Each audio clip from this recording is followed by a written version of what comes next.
कहानी की शुरुआत जॉन विक की फाइटिंग प्रैक्टिस से होती है। उसके शरीर के जख्म अब भर चुके हैं। वो अगली जंग की तैयारी कर रहा है। यहाँ उसके पास बावरी किंग आता है, जिसका साम्राज्य पहले ही खत्म हो चुका है और वो जॉन को सपोर्ट कर रहा होता है ताकि वो हाई टेबल से अपना बदला ले सके। वो जॉन विक के लिए नया सूट लाया है और वो जॉन विक से पूछता है कि क्या वो तैयार है, और अब जॉन का जवाब हमेशा की तरह हाँ होता है। अब मंजर तब्दील होता है और हम देखते हैं कि जॉन कई लोगों का पीछा कर रहा होता है। सब लोग जॉन विक के घर से दूर भाग रहे हैं। जॉन एक एक करके सबको मार देता है और एक आदमी के पास पहुंच जाता है जिसने पुराने एल्डर की जगह ले ली है। वो उससे उसकी रिंग और अपनी आजादी वापस मांगता है। फिर वो आदमी कहता है कि तुम्हारी रिंग यहाँ से जा चुकी है, जैसे यहाँ से पुराना एल्डर जा चुका है। और वो जॉन को कहता है कि अगर तुम मुझे मारकर ये सब कुछ खत्म कर सकते हो तो तुम गलत सोच रहे हो। मेरी मौत से तुम्हें कुछ नहीं मिलेगा और तुम हाई टेबल से भी नहीं बच सकते, और तुम्हें शांति और आजादी तभी मिलेगी जब तुम मर जाओगे। और वो कहता है कि तुम इतनी दूर बेकार ही आए। और ये बात सुनकर जॉन उसको सर में गोली मार देता है। यहाँ पर एक आदमी दिखाया जाता है जो कॉन्टिनेंटल होटल में आता है विंस्टन से मिलने, जो एक हार्बिंजर है। वो होटल की रिसेप्शन पे खड़े शेरोन को एक लेटर देता है और वो कहता है कि उसे मैनेजर से मिलना है। उसकी भी जॉन की तरह एक उंगली कटी होती है। शायद कभी उसे भी हाई टेबल को अपनी वफादारी साबित करने के लिए अपनी उंगली की कुर्बानी दी होगी। हार्बिंजर विंस्टन को एक नोटिस देता है। विंस्टन उसे पढ़कर ये कहता है कि शायद यहाँ पर कोई गलती हुई है, और फिर हार्बिंजर किसी भी गलती से इनकार करता है और वो कहता है कि मार्कस ने ये आर्डर दिए हैं और वो इस होटल के खिलाफ हुआ है और वो इस होटल को तबाह करना चाहता है। और ये सब इसीलिए हो रहा है कि जॉन बचकर निकल गया और अब तक विंस्टन उसका पता नहीं लगा पाया, जिसकी वजह से विंस्टन के होटल को तबाह कर दिया जाएगा। होटल खाली करने के लिए विंस्टन को 1 घंटे का वक्त दिया जाता है। यहाँ पर पता चलता है कि हाई टेबल के 12 मेंबर ने मार्कस को फुल छूट दी होती है और अब वही जज है और वही जूरी है। उसे सबसे बड़ी शक्ति दे दी गई है। विंस्टन और शेरोन मार्कस से मिलने जाते हैं। विंस्टन शेरोन से कहता है कि तुम्हें यहाँ नहीं होना चाहिए, यहाँ पर कुछ भी अच्छा नहीं होने वाला। तभी शेरोन कहता है यही तो जिंदगी है, और वो विंस्टन को छोड़कर वहाँ से नहीं जाता। विंस्टन की नजर रेत घड़ी पर पड़ती है। होटल का समय अभी खत्म होने वाला है। मार्कस विंस्टन से पूछता है कि क्या तुम रूल्स पर विश्वास रखते हो और रूल्स को तोड़ने पर उसकी सजा से भी वाकिफ हो। तभी विंस्टन कहता है वो रूल्स को मानता है और उसे फॉलो भी करता है और जिंदगी में मिलने वाले सेकंड चांस को भी मानता है। तभी मार्कस कहता है कि यहाँ पर सेकंड चांस पर हमारी राय एक नहीं है। विंस्टन की नजर बार बार रेत घड़ी पर जाती है। उसे कैसे भी मार्कस को होटल को तबाह करने से बचाना है। विंस्टन देखता है कि मार्कस बेकार में वक्त जाया कर रहा है। वो विंस्टन के लिए ठीक नहीं है। विंस्टन उसे कहता है कि उसने जॉन विक को गोली मारी थी।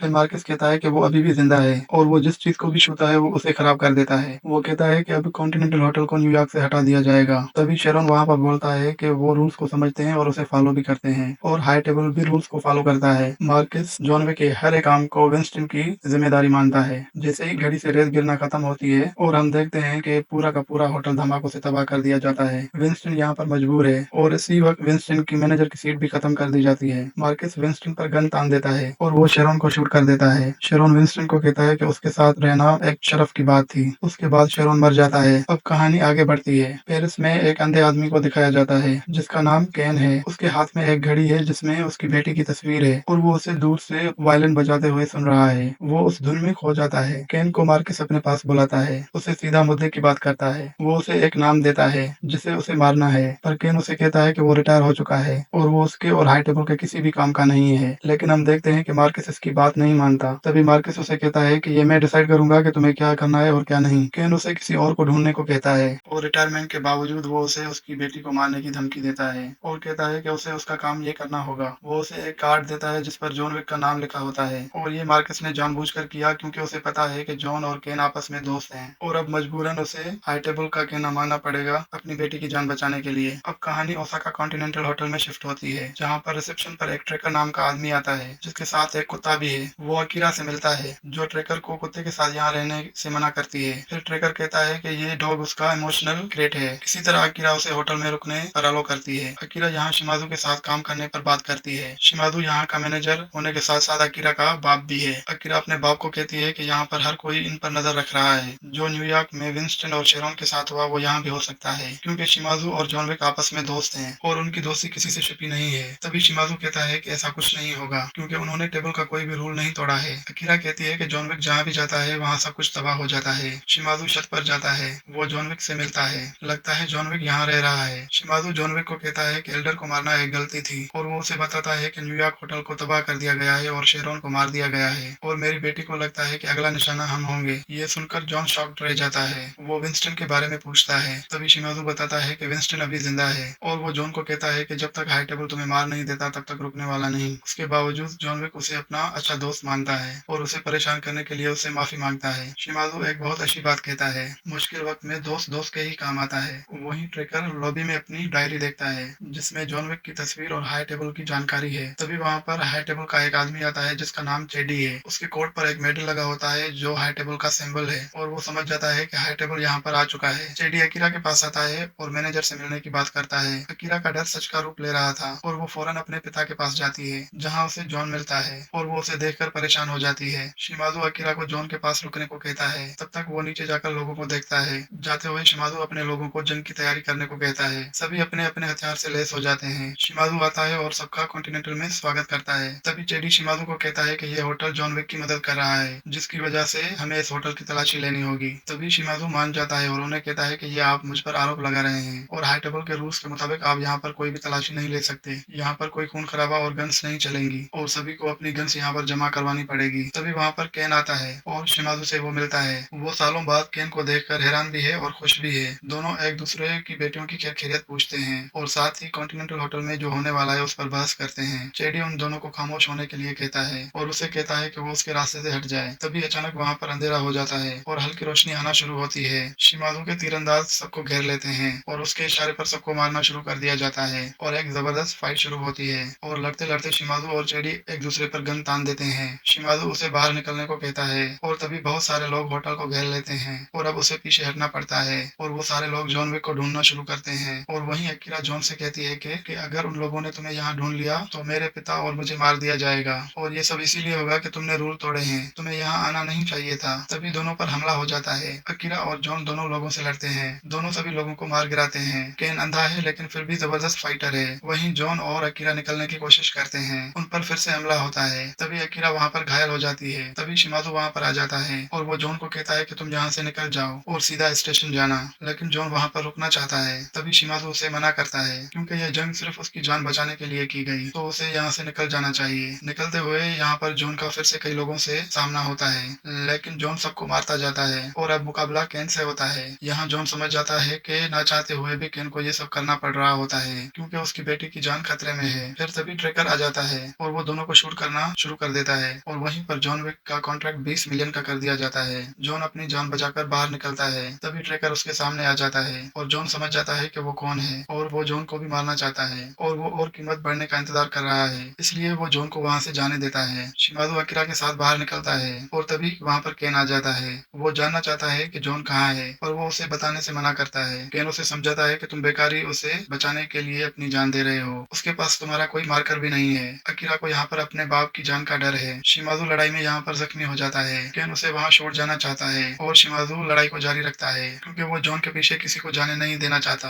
और केन शिमाज़ू को मार देता है और अकीरा को उससे लड़ने से मना करता है। उसे भी शिमाज़ू की मौत का दुख है। वहीं मेट्रो में जॉन को अकीरा मिलती है। वो उसे उसके बाप की मौत का जिम्मेदार ठहराती है। वो जॉन को कहती है कि या तुम उसे मार दो या मैं उसे मार दूंगी और ये कहकर वो वहाँ से चली जाती है। विंस्टन से बावरी मिलता है। विंस्टन चाहता है कि बावरी उसे जॉन से मिलवाए। तभी बावरी किंग विंस्टन से कहता है कि जब तुम उसे आखिरी बार मिले थे तो उसे शूट करके छत से गिरा दिया था। तभी विंस्टन कहता है कि वो करना मेरी मजबूरी थी और अब उसका मिलना मुझसे जरूरी है क्योंकि उसे पता नहीं है कि उसकी तरफ कौन सा तूफान आने वाला है। हाई टेबल ने मार्कस को सारे अधिकार देकर उसे शिकार पर छोड़ दिया है। यहाँ मार्कस को दिखाया जाता है। हावेंजर उसे कहता है कि मुझे समझ नहीं आ रहा है कि जो कुछ भी ओसाका में हुआ तुम्हें जॉन के नजदीक कैसे पहुंचा रहा है। मार्कस उसे कहता है कि वो जॉन और उसके ख्याल को भी मार देना चाहता है। तभी हावेंजर उसे कहता है कि ओसाका में जो खून खराबा हुआ वो होना नहीं चाहिए था, पर वो कहता है कि यही सही था। केन और ट्रेकर मार्कस से मिलने आते हैं। केन उसे मार्कस की ट्रिक्स से अलर्ट करता है लेकिन ट्रेकर पैसों की लालच में उसे समझ नहीं पाता। मार्कस उसे पूछता है कि तुमने जॉन को कैसे ढूंढा। का जवाब देने के लिए ट्रेकर उससे 25 मिलियन की डिमांड करता है। मार्कस उसे पैसे देने से मना करता है। फिर वो बाद में 20 मिलियन के लिए मान जाता है, पर अब उसे ट्रेकर 23 मिलियन की डिमांड करता है और गुस्से में मार्कस उसके हाथ में चाकू घुसा देता है और वो उसे कहता है कि अगर तुम्हें अपनी वफादारी यहाँ पर साबित करनी है तो तुम काम पूरा करोगे और अब अपना हाथ तुम्हें यहाँ चाकू से खींचकर बाहर निकालना होगा। और वो वैसा ही करता है।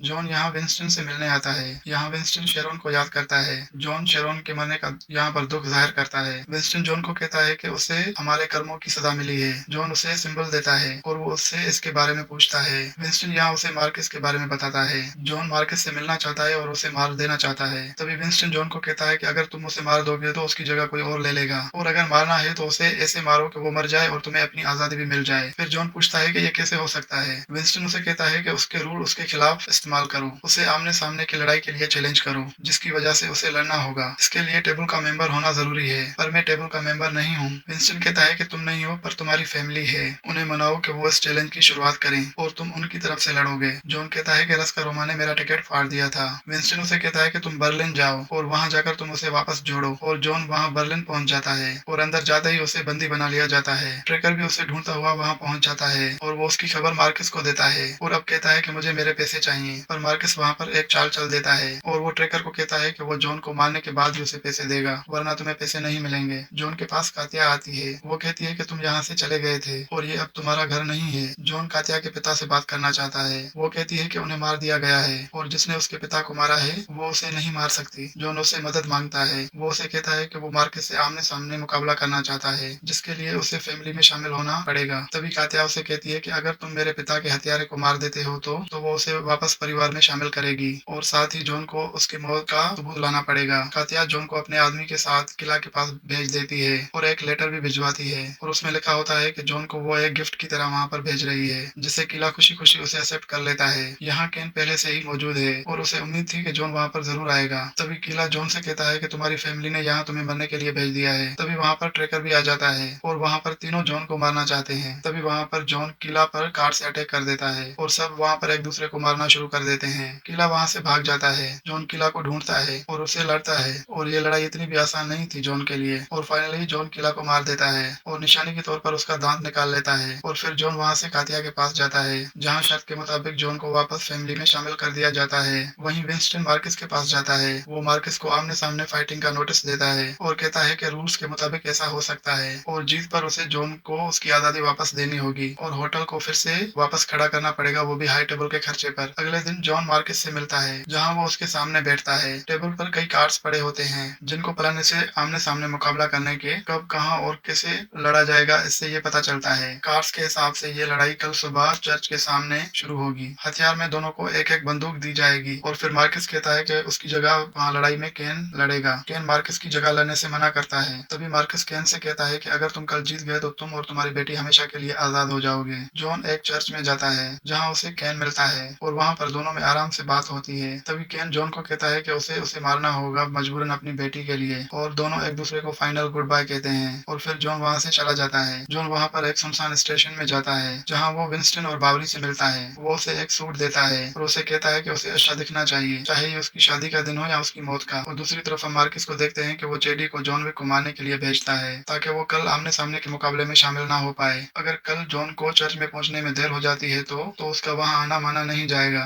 जॉन को मारने की खबर एफएम के जरिए सभी गुंडों को पहुंचा दी जाती है और अब कॉन्ट्रैक्ट 26 मिलियन का हो गया है और ये खबर सबको पता चल जाती है और अब हर कोई जॉन विक को मारने के लिए उसके पीछे पड़ जाता है और हर गैंग एक्टिव हो जाता है और जॉन को मारने की तैयारी की जाती है। बावरी किंग जॉन को एक गन देता है और वो उसे कहता है कि उसे चर्च के नजदीक पहुंचना होगा। बावरी किंग उसे अपनी बोर्ड में अपने साथ ले जाता है। रास्ते में विंस्टन जॉन को कहता है कि जब वो शेरोन को दफन कर रहा होता है तो उसे समझ नहीं आ रहा था कि आखिर वो उसकी कब्र पर क्या लिखवाए कि वो उसके लिए क्या था। तभी बावरी किंग उसे कहता है कि उसकी कब्र पर लॉन्ग लिव द किंग लिखा जाए और उसी तरह उसे याद किया जाए। तभी विंस्टन उसे कहता है कि उसकी कब्र पर उसने फ्रेंड लिखवाया है, वो उसके लिए अजीज था। ये सुनकर जॉन सोच में पड़ जाता है कि आखिर उसकी कब्र में क्या लिखा जाएगा। जाने से पहले जॉन उनसे कहता है कि उसकी कब्र पर एक लविंग हस्बैंड लिखा जाए और उसे उसी तरह याद किया जाए। जॉन जैसे ही वहां से बाहर निकलता है तभी एफएम पर जॉन विक की लाइव लोकेशन बता दी जाती है। तभी हम देखते हैं कि बहुत सारी गैंग जॉन के अलग अलग रास्तों से हमला करने के लिए आती हैं और जॉन की लड़ाई फिर से शुरू हो जाती है। तभी उसे एक कार हिट कर देती है और फिर लड़ाई का सिलसिला चलता रहता है और यहाँ जॉन जहाँ भी जाता है उसकी लाइव लोकेशन एफएम पर शो कर दी जाती है। तभी गाड़ियों का कारवां जॉन की तरफ आता है। जॉन उन सभी कार्स को इकट्ठा कर उन सभी पर फायरिंग करता है। फिर वहां पर चेडी आ जाता है। जॉन की उससे फाइट होती है और वो जॉन को उठाकर कार पर फेंक देता है और जॉन उठ खड़ा होता है और चेडी को कार के ऊपर फेंक देता है। जॉन का पीछा फिर से और आदमी करते हैं और हर गुजरती गाड़ी उसे हिट करती है और हर कोई उसे शूट करने की कोशिश करता है। तभी वहां पर ट्रेकर आ जाता है और वो मार्केट से जॉन की जान लेने की कीमत पर मोल भाव करता है और वो उसे कहता है कि अगर वो उसे पे करे तो वो अभी जॉन विक को मार देगा और वो उसे जॉन को चर्च पहुंचने नहीं देगा। ट्रेकर जॉन को बचाने के लिए शूट करता है। जॉन वहां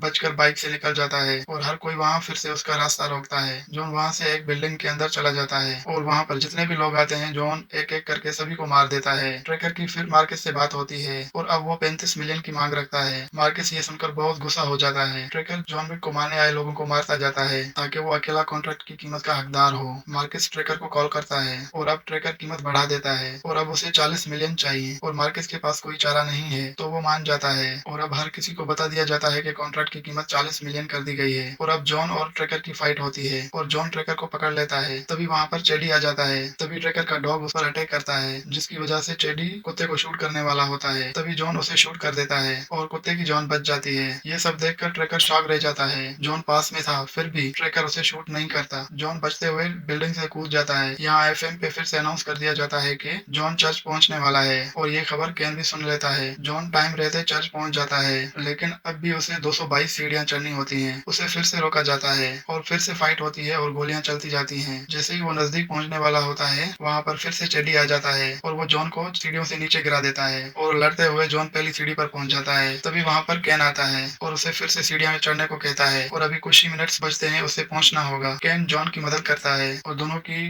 लोगों पर भारी पड़ती है। चेडी जॉन से वहां फिर से लड़ता है और उसे शूट करने वाला होता है पर तभी वहां पर ट्रेकर आ जाता है और वो चेडी को शूट कर देता है और जॉन को बचा लेता है और केन भी चेडी पर पेंसिल से अटैक करता है और फिर वो दोनों वहां से चले जाते हैं और ट्रेकर वहां आकर चेडी को जान से मार देता है। जॉन और केन सूरज की पहली किरण के साथ वहां पर पहुंच जाते हैं। ट्रेकर वहां पर तमाशा देखने के लिए बैठ जाता है। दोनों के ब्लड प्रूफ कोट उतरवा लिए जाते हैं और दोनों को एक एक बंदूक दी जाती है। उन्हें उनकी पोजीशन लेने को कहा जाता है। केन जॉन को अगले जन्म में मिलने के लिए कहता है। दोनों को 30 कदम की दूरी पर जाने को कहा जाता है और दोनों को एक एक बुलेट दी जाती है। मार्कस केन को उसकी बेटी की धमकी देता है। केन उसे अपना मुंह बंद करने को कहता है। अवेंजर दोनों से पूछता है कि क्या वो दोनों तैयार हैं। फायर बोलते ही दोनों एक दूसरे को शूट करते हैं। जॉन को ब्लड छू कर निकल जाती है पर केन को ब्लड उसके बाजू में लग जाती है। दोनों को अब 20 कदम की दूरी पर आने को कहा जाता है। उन्हें फिर से एक एक बुलेट दी जाती है। फिर से वो दोनों एक दूसरे को शूट करते हैं। इस बार ब्लड केन को पेट में लग जाती है और वहीं जॉन को कंधे में। अब दोनों को 10 कदम की दूरी पर आने को कहा जाता है। केन हिम्मत करके आगे आता है। दोनों को फिर से एक बुलेट दी जाती है। इस बार विंस्टन जॉन को कहता है कि मार दो इसे और जॉन समझ जाता है कि क्या करना है उसे पर केन उसे पहले गोली चला देता है और वो नीचे गिर जाता है और यहाँ लगता है कि जॉन आज यहाँ पर हार गया। ये देखकर मार्कस कहता है कि वो जॉन को आखिरी गोली खुद मारेगा। तभी केन उसे कहता है कि क्या मेरी बेटी अभी आजाद है। मार्कस हाँ कहता है और गन में बुलेट लोड करता है और जॉन पर निशाना साधता है। तभी विंस्टन मार्कस से कहता है कि तुम अकल के अंधे निकले। जॉन ने तो गोली चलाई ही नहीं और तभी जॉन मार्कस को शूट कर देता है और उसका खेल यहीं खत्म हो जाता है। आखिर ये जंग जॉन जीत ही गया और ट्रेकर भी ये देखकर खुश होता है। अवेंजर जॉन को कहता है कि अब वो आजाद है और केन और उसकी बेटी भी आजाद हैं और विंस्टन को का ओहदा भी वापस दिया जाएगा और होटल को हाई टेबल के खर्चे पर वापस से तामीर कर दिया जाएगा। ये कहकर सभी लोग वहां से चले जाते हैं। जॉन केन को कहता है कि केन का जॉन पर हमेशा से एहसान रहेगा और फिर जॉन विंस्टन से कहता है कि क्या तुम मुझे अपने घर ले जाओगे। विंस्टन हाँ कहता है। जॉन बहुत जख्मी हालत में है। वो सीढ़ियों पर बैठ जाता है और अपनी पत्नी को याद करके बेहोश हो जाता है और अब यहाँ न्यूयॉर्क शहर को दिखाया जाता है जहाँ जॉन को उसकी पत्नी के पास दफन कर दिया जाता है और उसकी कब्र पर लविंग हस्बैंड लिख दिया गया है और उसे इसी तरह याद किया जाएगा। बावरी किंग और विंस्टन जॉन को गुड बाय कहकर वहां से चले जाते हैं। इस कहानी का अंत कई सवाल खड़े करता है कि क्या जॉन सच में मर गया है। इतनी लंबी जंग उसने जीने के लिए लड़ी थी तो उसकी मौत कैसे हो सकती है। जॉन के मरने का किसी को यकीन नहीं है। वहीं केन को दिखाया जाता है और वो बहुत खुश है और वो अब अपनी बेटी से आजादी से मिल सकता है। तभी हम देखते हैं वहाँ अकीरा आती है और अपने बाप का बदला लेना चाहती है और ये कहानी यहीं पर खत्म हो जाती है।